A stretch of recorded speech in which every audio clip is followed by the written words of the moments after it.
Assalamualaikum warahmatullahi wabarakatuh. Hello everyone, my name is Teresa Pastifania. I'm from class 4A, and today I'm going to share with you a review of 10 articles that talk about how students learn English through strategies, motivation, and also innovation. I have grouped the articles into 4 main themes.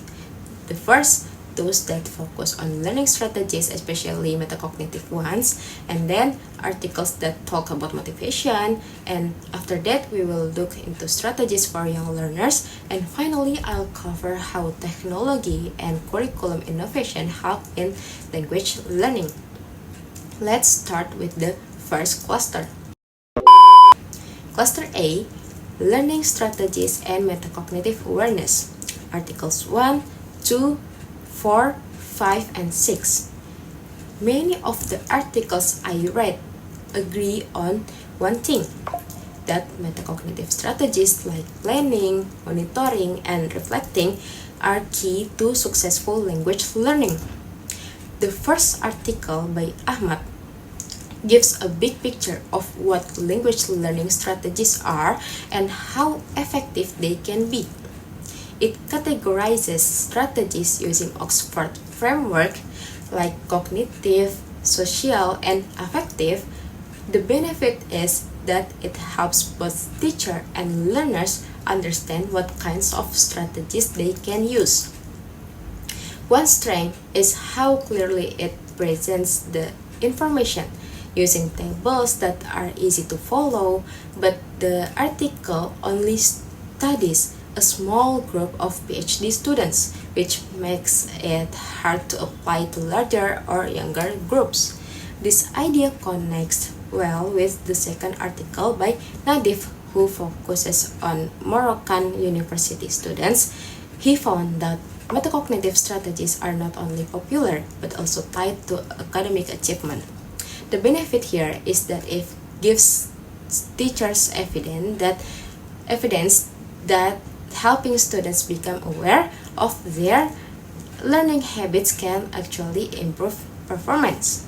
A strength of this article is its detailed statistical analysis. The weakness, though, is that it's limited to one university and doesn't explore deeper reasons why students use certain strategies. Both articles show that metacognitive awareness is crucial, and this theme continues in Article 5 by Habsari, who studied Indonesian university students. Using the same SILL strategy framework, she found that students often use metacognitive and social strategies, but others, like memory strategies, are still underused. What I like is how the study shows which areas students need help in. A strong point is the practical suggestion to hold strategy workshops, but again, it focuses only on one university and doesn't explore different levels or backgrounds. Speaking of background, the fourth article in this group is unique. It focuses on Papuan EFL learners. In Article 4, while showed that Papuan students use metacognitive and affective strategies the most. This is useful because it gives voice to a group that's often underrepresented in research. A strength is the use of visual data that makes the findings easy to understand, but it lacks depth in exploring cultural reasons behind their choices. Still, this article expands the conversation by adding regional context.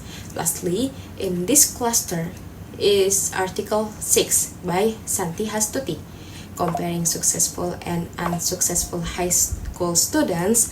The key finding is that successful students use more strategies, especially metacognitive ones. It's a strong message. Good learners don't just work hard, they work smart. But the study only uses questionnaires, so it might miss more personal or emotional aspects.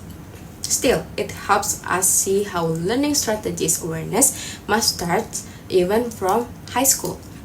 So, in summary, Articles 1 to 6 build a strong foundation whether in Morocco, Papua, or Indonesia. Metacognitive strategies help learners take control of their learning. Cluster B, Motivation and Self-Regulated Learning. Article 3. Now, let's move to something connected but deeper. Motivation. In Article 3, Shirafi review many studies and highlight that motivation and learning strategies are linked. In fact, they are part of something called self-regulated learning or SRL.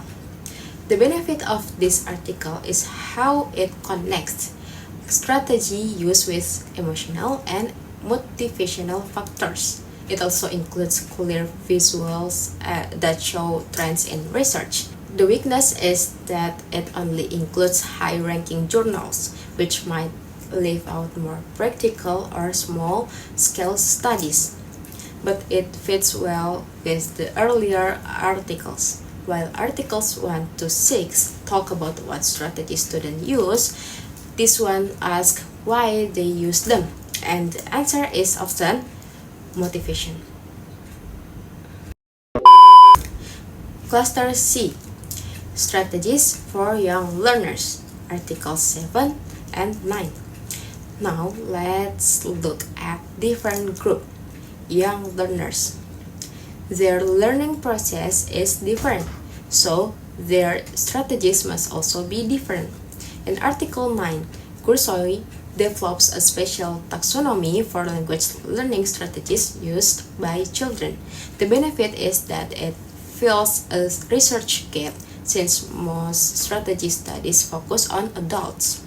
The diagram in the article makes it easy to understand how kids use memory, social and affective strategies.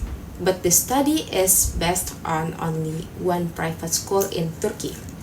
Then we have Article 7 by Shatroh, which shows how student teachers in Indonesia create engaging materials like puppets and alphabet books for children.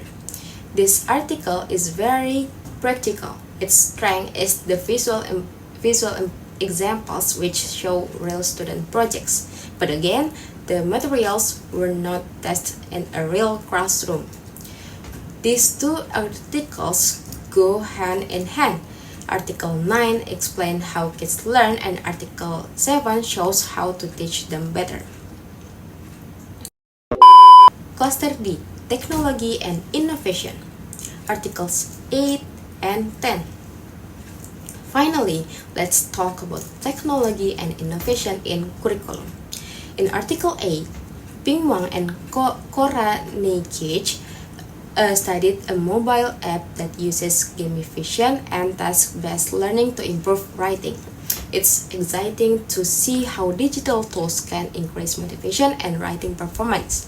A strength is the large participant group and expert validation of the app. The limitation is that it was only tested in one school and only for writing. Then Article 10 by Asriyanti and Rosadi looks at how English is taught under Indonesia's Merdeka curriculum. It emphasizes student-centered learning, digital tools, and also flexibility. The article's benefit is that it gives teachers a framework for applying modern methods like project-based learning.